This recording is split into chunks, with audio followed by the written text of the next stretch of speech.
النور إلى أفراد في عهد الصحابة عليهم رضوان الله تبارك وتعالى. Tatkala sampai cahaya di masa sahabat Rasulullah sallallahu alaihi wasallam ke negeri ini.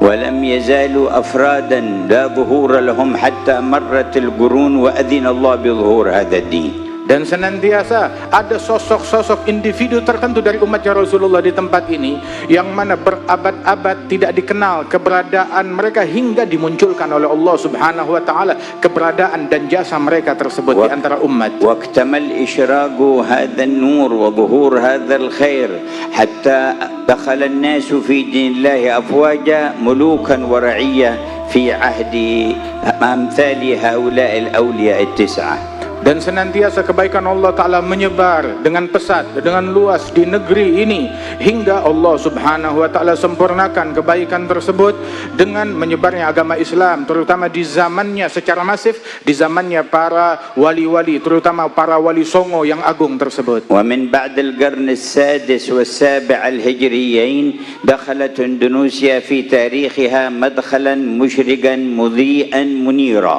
Dan di sejak zaman abad ke-6 atau 7 Hijriyah di Indonesia ini dimasuki oleh mereka para wali-wali tersebut dengan membawa cahaya Islam yang terang benderang ke negeri ini. وتوالت النعمة بحسن تلقي أقوام من أهل هذه البلدة النور من معدنه وأصله ومشكاته ومصدره إلى الأصل والينبوع سيدنا محمد صلى الله عليه وسلم. Dan senantiasa nikmat dari Allah Subhanahu wa taala terus menerus tanpa terputus tertuang di negeri ini dengan bersambungnya keilmuan mereka dan sanad mereka dengan sumber yang benar sampai kepada Rasulullah sallallahu alaihi wasallam melalui jalur orang-orang besar dan agung. وظهر العلماء الأخيار الأبرار من أهل هذه البلدة زمنا بعد زمن.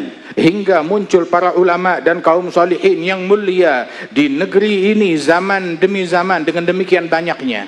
ووصل إلى عامة الناس من نور هذا الإسلام ما اشتهروا به بخلق حسن ومحافظة على ما بعث به جد الحسين والحسن. Dan menyebarlah dengan berkat mereka tersebut, orang-orang tersebut menyebar cahaya keislaman dikenal oleh masyarakat Nusantara ini hingga nampak pada mereka meresap cahaya tersebut mewariskan perangai yang indah, budi pekerti yang luhur yang merupakan kebanggaan daripada masyarakat Nusantara ini. وتوارد إلى البلدة من آل بيت النبوة ومن آل نسب أولئك الأولياء التسعة وبني عمومتهم بدرا بعد بدر وقمرا بعد قمر ونجما بعد نجم. Dan senantiasa berdatangan ke negeri ini dari zaman-zaman dahulu tersebut para keturunan Rasulullah sallallahu alaihi wasallam, dari para wali songo dan juga dari keturunan sepupu wali songo, dari keturunan Nabi Muhammad sallallahu alaihi wasallam yang menyebar di bumi ini. Mereka adalah purnama demi purnama, matahari demi matahari, bintang demi bintang yang memberikan manfaat bagi negeri. ولم يزل يحصل التجديد والاتساع والتمديد للنور الذي يوجب للشر والفساد التبديد. Dan anugerah tersebut tidak berhenti begitu saja, akan tetapi terus berkesinambungan dan semakin luas dan semakin diperbaharui oleh Allah Subhanahu wa taala, memadamkan dari keinginan-keinginan buruk yang ingin memadamkan cahaya yang besar dari Allah ini. وظهرت لذلك وبرزت مظاهر من أهل العلم ومن ناصرهم ووالاهم في الله.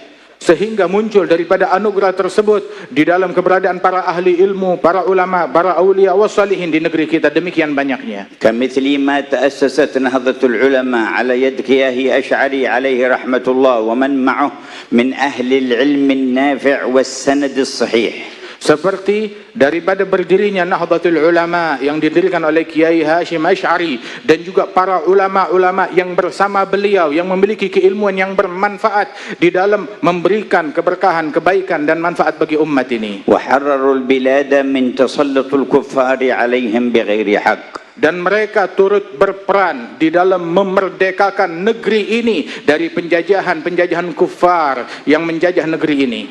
وحرروا النفوس والعقول من أن تستأثر لعدوها دون خضوعها لإلهها جل جلاله. Dan mereka pun berperan memerdekakan jiwa, memerdekakan akal, memerdekakan nafsu dari penjajahan terhadap akal dan jiwa, hingga akal yang terjajah tersebut menjadi tunduk dan patuh kepada doktrin kufar yang bertentangan dengan Islam ini. وفي بيان كثير من الحقائق والمحافظة على الحقيقة برزت مثل رابطة العلويين في هذه البلدة.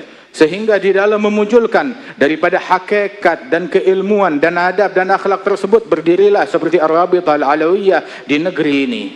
وتعددت مظاهر الخير على حسب اتصال أصحابها بالسند بالإخلاص لوجه الله تبارك وتعالى لا يريدون علوا في الأرض ولا فسادا. Dan bermunculanlah kebaikan di negeri ini dengan munculnya daripada organisasi-organisasi yang berniat memberikan kebaikan di tengah-tengah masyarakat, yang mana keinginan mereka bukan memiliki obsesi pangkat atau kedudukan di mata manusia atau menimbulkan perpecahan dan kerusakan di mata manusia, semata-mata mencari ridha-Nya Allah saja. وانتشرت آثار المحبة لله ولرسوله ومن أجل الله ورسوله لآل بيته وصحابته والصالحين في عموم المؤمنين في هذه المناطق. Dan bermunculanlah dan nampaklah di negeri ini kecintaan kepada Allah, kecintaan kepada Rasulullah, dan kecintaan kepada keluarga dan sahabat dan para pewaris dan para solihin dari umatnya Nabi Muhammad SAW. Kecintaan terhadap mereka betul-betul nampak, nyata, dan tertanam di tengah-tengah masyarakat Indonesia ini. وقامت في تعزيز ذلك وتقويته مجالس الذكر ومعاهد العلم. Dan terbukti dari banyaknya pondok pesantren dan banyaknya majlis-majlis ta'lim yang semuanya mencintai orang-orang yang dimuliakan oleh Allah. ومجامع المولد النبوي وذكر الشمائل المحمدية. Dan betapa banyak di negeri ini kumpulan-kumpulan pembacaan Maulid Nabi Muhammad SAW yang dibacakan syama'il dan sifat dan akhlaknya Nabi Muhammad. والحوليات والذكريات لأتباعه وورثته صلى الله عليه وسلم. Dan juga kenangan dan hauliyat yang mengenang dari para orang-orang mulia yang meneladani mengikuti Rasulullah SAW. Perayaan tersebut sangat banyak di negeri ini.